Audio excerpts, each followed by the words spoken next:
السلام عليكم، ازيكم؟ انا فاطمة ابراهيم. هنعمل النهاردة حاجة الاطفال والكبار كمان بيموتوا فيها. انا عن نفسي بموت فيه الصبح في الفطار كده مع كوباية قهوة. هنعمل كوكيز او الشوكليت شيب كوكي بطريقة سهلة جدا، والنتيجة انا مش هقولكوا عليها، اللي هيجربها هيشوفها بنفسه.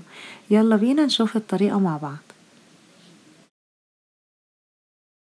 الكوكيز المفروض ان هو يتعمل بالسكر البني، لان هو ده اللي بيديله اللون اللي احنا بنحبه، وكمان بيديله طعم حلو قوي. لو عندنا سكر بني هنحط كوبايتين، لو ما عندناش هنحط كوبايتين من السكر الابيض العادي، وهنحط عليه معلقتين كبار عسل اسود، وهنقلب الاتنين مع بعض كويس قوي، ونبقى احنا كده عملنا السكر البني بمنتهى السهولة، مش محتاجين حتى ان احنا نشتريه من بره.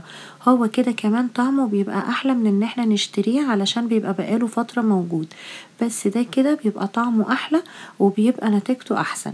فنقلب كده العسل مع السكر كويس جدا لغاية ما يختلطوا مع بعض، يبقى بصوابعنا كده ندعكم مع بعض كويس لغاية ما نتأكد ان السكر شرب العسل الاسود وبقى كله كده لونه ذهبي بالمنظر ده. نحط عليه بعد كده كوباية زبدة سايحة. الزبدة لازم تكون سايحة، ما نحطهاش كده طرية، لا تبقى سايحة كويس قوي، ونقلبها كويس مع السكر برضو لغاية السكر ما يبدأ يشرب الزبدة. نحط عليهم بعد كده بيضتين، لازم البيض يكون بدرجة حرارة الغرفة، ما نحطوش ساقع علشان ما يجمدش الزبدة.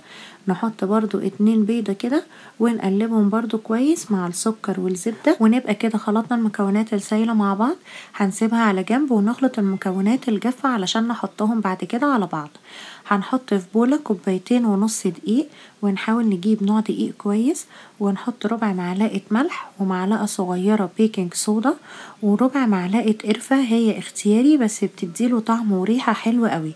هنقلب المكونات دي مع بعض كويس قوي، وننزل واحدة واحدة بيهم على المكونات السايلة. نحط معلقتين كده كبار ونقلبهم كويس، ونرجع نزود تاني شوية بشوية لغاية ما نخلطهم مع بعض كويس جدا. كل مرة هنزود فيها الدقيق هنلاقي ان الكوكي بيمسك معانا اكتر، وهو ده الصح. المفروض ان عجينة الكوكي تبقى ماسكة كده كويس، ما تبقاش سايلة خالص. هو ده برضو من علامات نجاحها، ان هي تكون تخينة كده ومتماسكة كويس قوي. وبعد بقى ما نخلصها كلها هنسيبها على جنب، ونبدأ نجهز الشوكولاتة اللي احنا هنستعملها. طبعا نقدر نستعمل اي نوع شوكولاتة احنا عايزينه. انا هستعمل الشوكولاتة اللي هي الميلكي، وهجيبها اللي هي الصحيحة. ممكن طبعا ان احنا نستعمل الشوكليت شيبس اللي هي بتبقى صغيرة، بس انا بالنسبة لي اني اجيب الصحيحة وانا اقطعها بالسكينة، برضو بيبقى في الطعم احلى، وبيبقى كده شكلها باين في الكوكي بتاعتنا. فبالنسبة لي انصحكم ان انتوا تستعملوا دي. نجيب كده اي قالب انتوا عاوزينه، بس نتأكد ان الشوكولاتة تكون مسكرة ما تكونش مرة. ممكن نجيب اي شوكولاتة باللبن، ونبدأ نقطعها كده بالسكينة لقطع صغيرة، علشان تبقى باينة كده في الكوكيز زي ما قلنا، ونحس بطعمها كويس. بعد ما نقطعها كلها هنضيفها على عجينة الكوكيز، ونقلبهم كلهم مع بعض، بس هنسيب شوية من الشوكولاتة مش هنحطهم، هنستعملهم بعد كده.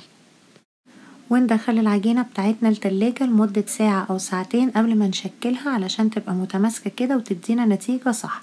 لازم نريح العجينة في التلاجة من ساعة لساعتين، دي مهمة قوي. بعد كده هنطلعها من التلاجة ونبدأ نخبزها على ورق زبدة. برضو ورق الزبدة مهم في الكوكيز علشان ما يلزقش في الصينية بتاعتنا.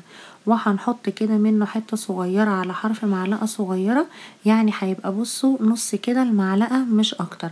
ما نحطش حتة كبيرة علشان هو لسه بينفش في الفرن وبيكبر.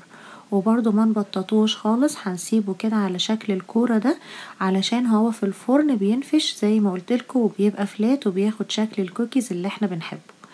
برضو ممكن ان احنا نحط شوية الاول في الفرن نجربهم الاول، علشان نتأكد ان كده النتيجة بتاعته مظبوطة.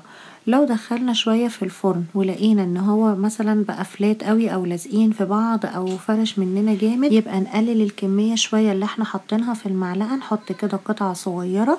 وزي ما قلتلكوا ما نبططهاش نهائي. لو مشينا بالخطوات دي الكوكيز هينجح معاكم 100%. وبرضو مهم جدا ان احنا نسيب مساحة كويسة بين كل قطعة والتانية، علشان لما يفرد معانا ما يلزقوش في بعض. فنسيب كده مسافة كويسة. وهي كمية العجين دي هتطلع لنا 14 كوكيز، من 14 ل 15 قطعة كوكي. بعد برضو ما نخلص الكمية كلها هنحط بقى على الوش كده شوية شوكولاتة من اللي كنا شايلينهم على جنب. دي بقى برضو بتدي شكل حلو قوي، وكمان طعمها بيبقى تحفة، بتبقى سايحة كده شوية، وصدقوني هيبقى فعلا حلو قوي. نيجي بقى لموضوع التسوية لان هو برضو مهم قوي.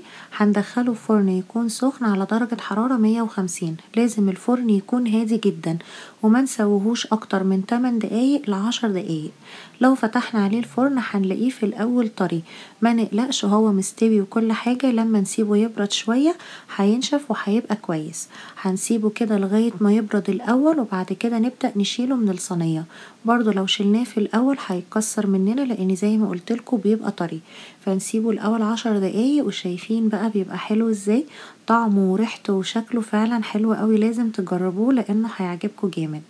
يا سلام، ده بقى مع كوباية لبن ساقعة كده بيبقى ملوش حل للاطفال الصغيرة. ان شاء الله تجربوه وتقولولي رأيكم. لو عجبكوا الفيديو بليز اعملوله لايك وشير وكومنت، وبليز امشوا على الخطوات كلها، وانا اضمن لكم احلى كوكيز ان شاء الله. شكرا.